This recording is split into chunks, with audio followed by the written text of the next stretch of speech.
Karon dayong gabi una mga kidoy kay magkuha day may aning sakyanan na. Kay kasal na lagi ugma pohon unya wala may kasakyan maong nagabang ko ani nga pick up. Ni sakay sa usa ming busing diha kay adto mi sa taas sa City Mall mag-transaction. Transaction man po. Pero usa ang tanan, diri usa ta kung asa mi nagikan. So what's up mga kidoy? So gaatang mi diri og kuan. Gaatang mi og sakyanan kay moadto mi Dumaguete. Kay naami kwaon dito nga sakyanan pod. Kauban ako sa kidoy Clydok. Madto mi dito, so gatang dugay man bihire dire or series. Namis tugas. Dayon diri dapita mga kidoy, sobra 1 hour namin gapaabot. Wala jud naabot nga sakyanan or series man lang. Unya kay naamay ni agi nga bihire mga kidoy, maong ni sakay mi ani nga bihire, pero purya gaba makasaway jud ko ani nga sakyanan ba. Kinsay malipay mga kidoy nga kani nga sakyanan perting bahu ang isda.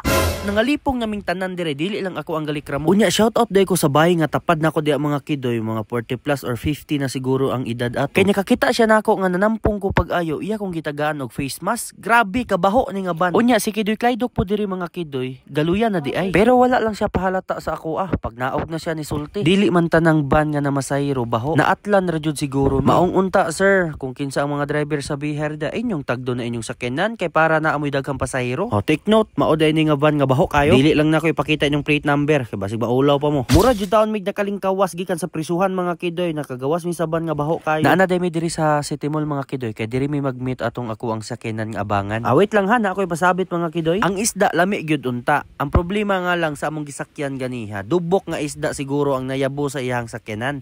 Ay maghilom na ko basta maora to. Og maoday ni mga kidoy naabot na day ang ako ang gipaabot. Maoday ni nga pick up akong abangan mga kidoy para sakyan ugma namo kay kasal lagi sa ako ang magulang. Grabe kasinaw pa kaayo sa sakyanan oy. Maikog man pud taning mutaak og bukid. Humana ninyo ni nga video mga kidoy para makabalo mo kung asa na ako ni abangi nga sakyanan. Para pud namoy idea og ganahan mong muabang. Og pag-abot na mo sa taas mga kidoy, ga fill up nako sa apililapan nga papel diha. Og pag human sa tanan mga kidoy, ako na siyang gibayaran. Kamo lang jud ang pabut-on ni busing kung ganahan ba mo nga mobayad una or bisag paghatod na sa sakyanan ang bayad. Kamo na bahala. Og ganahan mong muabang mga kidoy o maoni inyong kontakon. RMS Car Rental.